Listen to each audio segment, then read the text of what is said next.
Hello everyone, ഞാൻ doctor Aishabi. നിങ്ങൾക്കറിയാമോ, ഒരു ദിവസം എന്നെ കാണാൻ വരുന്ന സ്ത്രീ രോഗികൾ അതിൽ എല്ലാ പ്രായത്തിലുള്ളവരും ഉൾപ്പെടും. അതിലൊരു 50-60% രോഗികളോടും എനിക്ക് പറയാനുള്ള ഒറ്റ പരിഹാരമാണ്, നിങ്ങൾ വെയിറ്റ് ഒന്ന് കുറച്ചിട്ട് വാ, ബാക്കി പിന്നെ നോക്കാമെന്നുള്ളത്. ഇതിൻ്റെ അർത്ഥം എന്താണെന്നറിയോ? ഒരു 50-60% രോഗികൾക്കും ഉള്ള പരിഹാരമാണ് വെയിറ്റ് കുറക്കൽ എന്നുള്ളത്, വേറെ ഒന്നുമില്ല എന്ന് മനസ്സിലായോ? അപ്പോൾ ഇതിൽ നിന്ന് നമുക്ക് മനസ്സിലാവുന്നത് സ്ത്രീകളിലാണ് പുരുഷന്മാരെ അപേക്ഷിച്ച് പൊണ്ണത്തടി കൂടുതൽ എന്നുള്ളത്. 1990 നടത്തിയ സ്റ്റഡിയിൽ ഒബേസിറ്റി റേറ്റ് സ്ത്രീകളിൽ 1.2%. 2022 അത് 9.8% വർദ്ധിച്ചിരിക്കുന്നു. ശരീരഭാരത്തിൻ്റെ സർവേ നടത്തുന്ന നാഷണൽ ഫാമിലി ഹെൽത്ത് സർവേ, അതായത് NHFS പ്രകാരം വയറിന് ചുറ്റുമുള്ള വണ്ണം സ്ത്രീകളിൽ 40%, പുരുഷന്മാരിൽ 12%.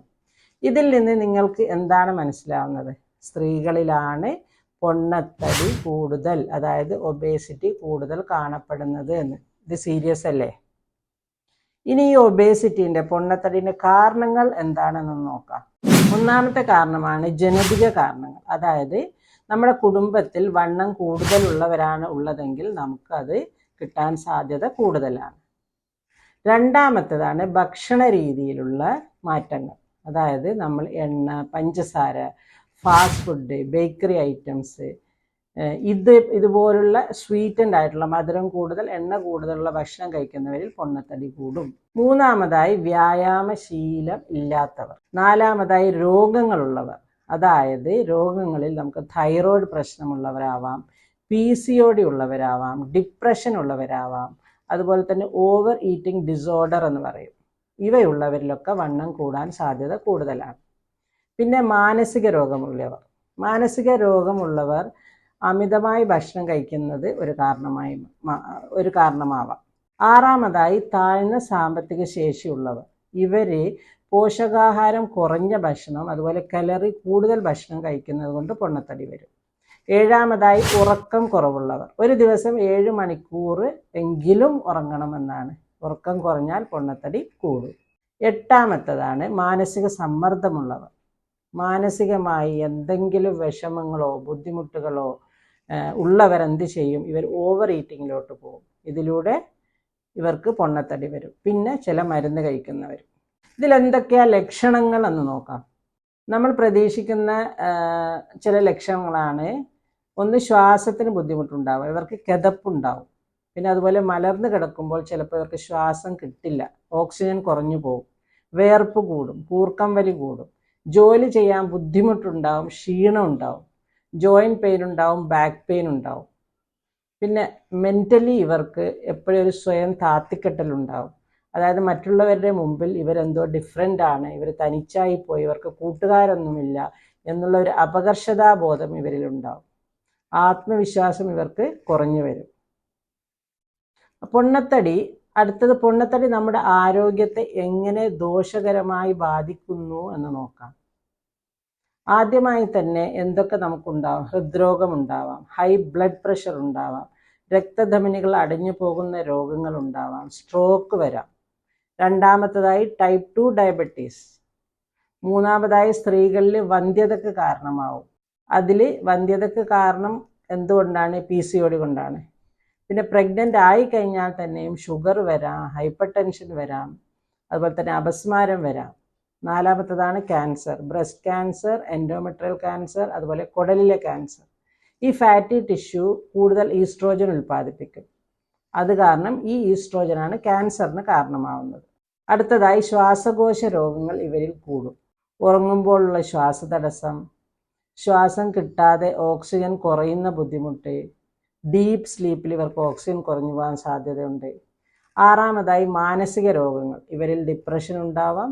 ഇനി എന്തൊക്കെ ടെസ്റ്റുകളാണ് നമുക്ക് പൊണ്ണത്തടിയുള്ളവരിൽ ചെയ്യാൻ പറ്റുക എന്ന് നോക്കാം. ഷുഗറിൻ്റെ ലെവൽ നോക്കണം, കൊളസ്ട്രോളിൻ്റെ ലെവൽ, തൈറോയിഡിൻ്റെ ലെവൽ, ECG എടുക്കണം, ലിവർ ഫങ്ഷൻ, കിഡ്നി ഫങ്ഷൻ, അതുപോലെ അരക്കെട്ടിന് ചുറ്റുമുള്ള വണ്ണം പരിശോധിച്ച് നോക്കണം. അത് സ്ത്രീകളിൽ ഒരു 80 സെൻറ്റിമീറ്ററിന് മേലെ ആണ് എന്നുണ്ടെങ്കിൽ നിങ്ങൾ ഒബേസാണ്, അതായത് പൊണ്ണത്തടിയുള്ളതാണ്.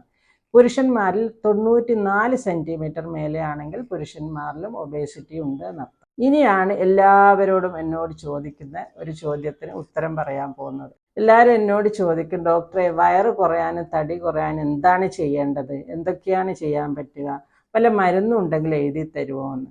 ഞാൻ പറയും, മക്കളെ മരുന്നൊന്നുമില്ല, ഞാൻ പറയുന്നത് പോലെ മാത്രം ചെയ്താൽ മതി.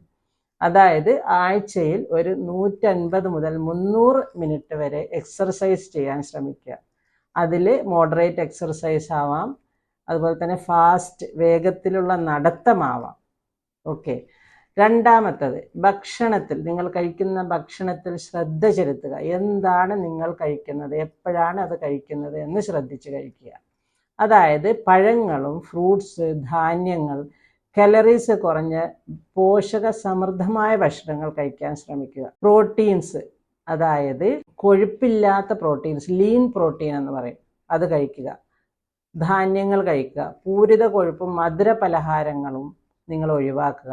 പുറത്തുനിന്ന് വാങ്ങുന്ന ഭക്ഷണങ്ങൾ, ഹോട്ടലിലുള്ള ഭക്ഷണങ്ങൾ എന്തായാലും എണ്ണമയം കൂടുതലായിരിക്കും. പൊരിച്ച ഐറ്റംസ്, റെഡ് മീറ്റ്, ഇവയൊക്കെ നിങ്ങൾ ഓർക്കുക, ഒഴിവാക്കുക മാക്സിമം. പിന്നെ വെള്ളം കുടിക്കുക. ഡെയിലി ഒരു 3-4 ലിറ്റർ വെള്ളം കുടിക്കാൻ ശ്രമിക്കുക.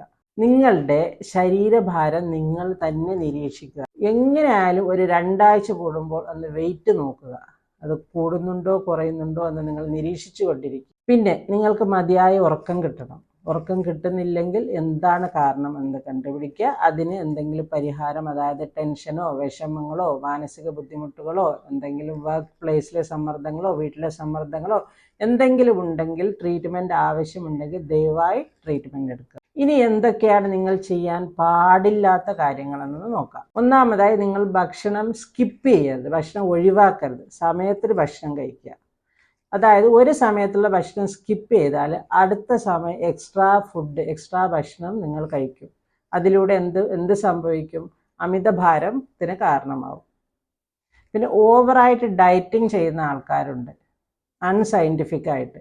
ചിലപ്പോൾ അത് നമ്മുടെ ആരോഗ്യത്തെ ഹാനികരമായി ബാധിക്കും. അതുകൊണ്ട് അങ്ങനെ ചെയ്യരുത്. പിന്നെ സംസ്കരിച്ച ഭക്ഷണങ്ങൾ കഴിക്കരുത്. പഞ്ചസാര, പൊരിച്ച ഭക്ഷണങ്ങൾ, ഇവ ഉയർന്ന കലറിയും കുറഞ്ഞ പോഷകങ്ങളുമുള്ളതാണ്. ഉയർന്ന കലറിയും കുറഞ്ഞ പോഷകങ്ങളുമുള്ള ഭക്ഷണങ്ങൾ നിങ്ങൾ കഴിക്കരുത്. ഓക്കെ. പിന്നെ ലിക്വിഡ് കലറീസ്, അതായത് ഫ്രൂട്ട് ജ്യൂസ്, പഞ്ചസാര ഇട്ട പാനീയങ്ങൾ, സോഡ എന്നിവ ഉപയോഗിക്കാതിരിക്കുക. ശരീരഭാരം കുറക്കാനുള്ള ഗുളികകൾ, ചിലർ പറയും ഗുളികകളുണ്ട്, പൊടികളുണ്ട്, അതൊക്കെ കഴിച്ചൂടെ എന്ന് ചോദിക്കും. അതിൽ ആശ്രയിക്കരുത്, അവയൊന്നും ഉപകാരപ്രദമല്ല. പിന്നെ ഉദാസീനമായ ജീവിതശൈലി ഒഴിവാക്കുക. കൂടുതൽ ശാരീരിക അധ്വാനം ചെയ്യുക. മാനസികമായ സമ്മർദ്ദമുണ്ടെങ്കിൽ അതിന് പ്രതിവിധി തേടുക. ഹാപ്പി ആയിരിക്കുക. ഇനി PCOD, തൈറോയ്ഡ് ഉള്ളവർ ഡോക്ടറെ കണ്ട് വിദഗ്ധ ചികിത്സയും അതുപോലെ തന്നെ ഒപ്പം ജീവിതശൈലിയിലുള്ള മാറ്റങ്ങളും നിങ്ങൾ വളരെ സീരിയസ് ആയിട്ട് എടുക്കുക. ഇനി ചിലർ ചോദിക്കേണ്ടത്, എന്തെങ്കിലും നാട്ടുവൈദ്യം ഉണ്ടോ ഡോക്ടറെ എന്നൊക്കെ. 2-3 കപ്പ്, ഒരു ദിവസം 2-3 കപ്പ് ഗ്രീൻ ടീ കുടിക്കാൻ ശ്രമിക്കുക. വ്യായാമം അതുപോലെ മുറ പോലെ ചെയ്യുക. ഫ്രൂട്ട്സ് ആൻഡ് വെജിറ്റബിൾസ് അധികം കഴിക്കുക. രാവിലെ വെറും വയറ്റിൽ നേരിയ ചൂടുവെള്ളത്തിൽ ചെറുനാരങ്ങ നീരും തേനും കൂട്ടി കഴിക്കാൻ ശ്രമിക്കുക. പൊതുവെ എന്നോട് എല്ലാവരും ചോദിക്കും, ഡോക്ടറെ എന്തെങ്കിലും പറഞ്ഞു തരുമോ, എന്തുകൊണ്ടാണ് ഇങ്ങനെ തടി കൂടുന്നത്, എന്താ ചെയ്യാന്ന് ചോദിക്കും. ഞാൻ അവരോട് പറയലുണ്ട്, നിങ്ങൾ പണ്ടത്തെ സിമ്പിളായിട്ടുള്ള ജീവിതശൈലിയിലോട്ട് തിരിച്ചു പോവുക. അവർക്ക് പണ്ടത്തെ ജീവിതശൈലി എന്താണെന്ന് അറിയില്ല. അപ്പോൾ ഞാൻ പറയും, പണ്ടത്തെ ജീവിതശൈലി എന്ന് വെച്ചാൽ ഭക്ഷണം ഞങ്ങൾക്ക് കുറവായിരുന്നു, അധ്വാനം കൂടുതലുമായിരുന്നു. ഇപ്പോഴാണെങ്കിൽ അധ്വാനം കുറവും ഭക്ഷണം കൂടുതലുമാണ്. പണ്ടാണെങ്കിൽ ഭക്ഷണത്തിൽ സെലക്ഷൻ ഇല്ല, വളരെ സിമ്പിളായിട്ടുള്ള ഭക്ഷണമായിരുന്നു പണ്ട് കഴിച്ചിരുന്നത്. ഇപ്പോഴാണെങ്കിൽ ഭക്ഷണത്തിൽ ഭയങ്കര സെലക്ഷനാണ്. പലതരം കറികൾ, പലതരം പൊരികൾ, പലതരം മധുരപാനീയങ്ങൾ, ഡിസേർട്ട്സ്, ഐസ്ക്രീം, ചോക്ലേറ്റ്സ്, ഇനിയൊന്നും പറയാനില്ല. അതുകൊണ്ട് അസുഖവും പൊണ്ണത്തടിയുമൊക്കെ അന്ന് ഇല്ലായിരുന്നു. ഇന്നാണെങ്കിൽ അസുഖം മാത്രമേ ഉള്ളൂ. പൊണ്ണത്തടി ചികിത്സിക്കലാണ് ഇപ്പോൾ അസുഖത്തിൻ്റെ ചികിത്സ. അതുകൊണ്ട് പഴയ ജീവിതശൈലിയിലോട്ടും പഴയ ഭക്ഷണ രീതിയിലോട്ടും നമ്മൾ തിരിച്ചു പോയാൽ നമുക്ക് പണ്ടത്തെവരെ പോലുള്ള ആരോഗ്യം വീണ്ടെടുക്കാൻ പറ്റും. അപ്പോൾ ഇതൊക്കെയാണ് എനിക്ക് പറയാനുള്ളത്. എന്തായാലും നിങ്ങൾ ഇതുവരെ എൻ്റെ ചാനൽ സബ്സ്ക്രൈബ് ചെയ്തിട്ടില്ലെങ്കിൽ ദയവായി സബ്സ്ക്രൈബ് ചെയ്യുക. പിന്നെ ലൈക്ക് ആൻഡ് ഷെയർ ചെയ്യുക. അതുപോലെ തന്നെ ബെൽ ബട്ടൺ അമർത്തിയാൽ ഞാൻ പുതിയ വീഡിയോ ഇടുമ്പോൾ നിങ്ങൾക്ക് നോട്ടിഫിക്കേഷൻ കിട്ടും. Thank you for watching.